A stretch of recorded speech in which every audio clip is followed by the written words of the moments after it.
Praise the Lord. ક્રિસ્મા લબાઈએ તથા બહેનો, દિવ્ય ધ્યાન સંદેશમાં તમારું સ્વાગત છે. મે 7મી તારીખ શાસ્ત્ર પાઠ સાંભળીએ.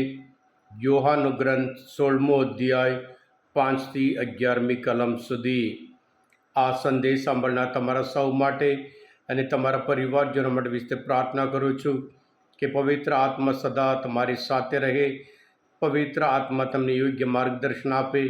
પવિત્ર આત્મા ખાસ કરીને પાપ અને ધર્માચરણ અને સજા વિશે તમને યોગ્ય પાઠ શીખવાડે અને તમે પણ હંમેશા પ્રભુના નિયમ પ્રમાણે જીવી હંમેશા પ્રભુના સંતાન તરીકે તમારા જીવન દ્વારા પ્રભુનો જ મહિમા કરો.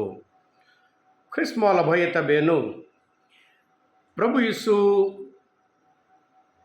પિતા પરમેશ્વર પાસે જઈ રહ્યા છે અને પ્રભુએ જે કામ શરૂ કર્યું, મુક્તિનું કામ, એમના શિષ્ય પણ ચાલુ રાખે. એટલા માટે પ્રભુ ઈસુ અલગ અલગ રીતે એમને શીખવાડે છે. એટલે પ્રભુ શીખવાડે છે આજના શુભ સંદેશમાં કે ખાસ કરીને દુનિયામાં પાપ, ધર્માચરણ અને સજાની બાબતમાં પવિત્ર આત્મા જે દુનિયાનો વિચાર છે, જે દુનિયાનો ખ્યાલ છે, એ ખોટો છે એમ કરીને પવિત્ર આત્મા શીખવાડશે. હા કૃષ્ણ ભયતા બહેનો, પ્રભુ ઈસુના સમયમાં પણ એમને લાગ્યું કે નિયમને કેન્દ્રમાં રાખીને, નિયમના આધાર રાખીને શું પાપ છે, શું પાપ નથી એમ કરીને તેઓ નક્કી કરતા હતા. આ બધા નિયમો પાલન કરો, તમે સારા માણસ. એટલે પ્રભુ ઈસુ નિયમ નહીં પણ દેવની દયા, ઈશ્વરની દયા ઉપર કેન્દ્ર રાખી, જ્યારે તમે ઈશ્વરના દયા હોય, ઈશ્વરની કરુણા હોય અને ઈશ્વરના પ્રેમ હોય અને એવી રીતે એના વિરુદ્ધ તમે જાઓ ત્યારે તમે પાપ કરો છો. પાપ એટલે યોહાન કૃત શુભ સંદેશ પ્રમાણે પ્રભુ ઈસુ ઉપર વિશ્વાસ ના રાખે ત્યારે એ પાપ કહેવાય છે. પ્રભુ ઈસુને પોતે એ લોકો નિયમના વિરોધ જાય છે એમ કરીને પ્રભુ ઈસુને મારી નાખ્યા ત્યારે પણ એમને લાગ્યું એ લોકો સારું કરે છે ખોટું, કરે છે પાપ, પણ એમને લાગે છે ખોટું, એમને લાગે છે બધું સારું કરીએ છીએ. હા કૃષ્ણવાલા ભયતા બહેનો, આજે પણ દુનિયામાં ઘણી બધી બાબતમાં એમનો વિચાર બિલકુલ અલગ હોય. પાપ વિશે ઘણા બધા વિચાર કરતા જ નહીં. જે કાર્ય કરે છે પાપ છે એમ કરીને સ્વીકાર કરતા નહીં. નૈતિક બાબતમાં હોય અને બીજી બાબતમાં હોય, એ લોકોને પાપ જેવું લાગતું જ નહીં. એટલે પ્રભુ કહે છે જ્યારે દુનિયા પવિત્ર આત્મા ઉતરી આવશે ત્યારે તમને પાપ, ધર્માચરણ કે ન્યાયપણા વિશે અને સજા અથવા ન્યાય વિશે તમને યોગ્ય માર્ગદર્શન આપશે. એટલે દુનિયાનો વિચાર અલગ, પ્રભુ ઈસુનો વિચાર અલગ. એટલે આપણે પણ પ્રભુના સંતાનો તરીકે પ્રભુ જે શીખવાડે છે એ પ્રમાણે કે પ્રભુ ઈસુ પર દ્રઢ વિશ્વાસ રાખીએ અને પ્રભુ જે નિયમ આપ્યો હોય એ પ્રભુના ઈશ્વરની દયા ઉપર આપણે વિશ્વાસ રાખીને જીવીએ, જેથી કરી આપણે ઈશ્વરના સંતાન થઈ શકીએ.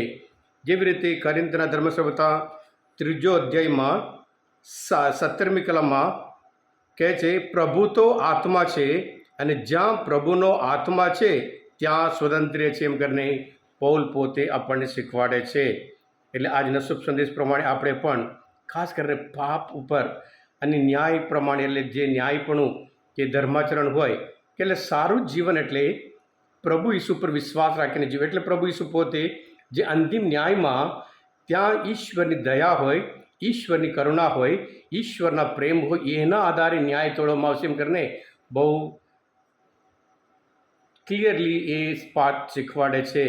આજના પહેલાં શાસ્ત્ર પાઠમાં પણ આપણે જોઈએ છીએ, પૌલ અને સિલાસ ત્યાં એક જે છોકરીને અબધૂત વળગ્યો હતો એને સાજા કરે છે. એના લીધે ફિલિપિનમાં ત્યાં સખત શું કહેવાય ઝઘડો અને મારામારી, અને પૌલ અને સિલાસને મારીને ગિરફ્તાર કરીને ત્યાં જેલમાં પૂરી દે છે. ત્યાં એક ધરતીકંપ થાય છે. ધરતીકંપમાં બધા નાસી જાય છે એમ લાગે છે. જે જેલર છે એમને લાગે છે પૌલ અને સિલાસ પણ નાસી ગયા છે એમ કરીને ત્યાં એ આત્મહત્યા કરવા માટે કોશિશ કરે છે. ત્યારે પૌલ કહે છે ના, એવું કશું કરીશ નહીં, અમે તો જો અંદર છીએ, અમે તો અંદર છીએ એમ કરીને ઈશ્વરની સ્તુતિ કરતા હતા. અને એ માણસ પણ કહે છે કે મારે પણ આ પ્રભુ ઉપર વિશ્વાસ રાખીને જીવન પામું છે એમ કરીને એના જીવન પણ મોટું પરિવર્તન લાવે છે. હા કૃષ્ણવાલા ભાઈ હતા બહેનો, આજના શાસ્ત્રપાઠ પ્રમાણે આપણે પણ હંમેશા ઈશ્વરની દયા, દેવની દયા વગર આપણે જીવી શકીએ જ નહીં, દેવની કરુણા વગર જીવી શકીએ નહીં. અને સાથે સાથે આપણે પણ હંમેશા બીજા ઉપર પણ દયા બતાવવાનું છે. જ્યારે દેવ આપણા ઉપર દયા બતાવે છે, આપણે પણ બીજા ઉપર પણ જરૂર દયા બતાવવાની જરૂર છે.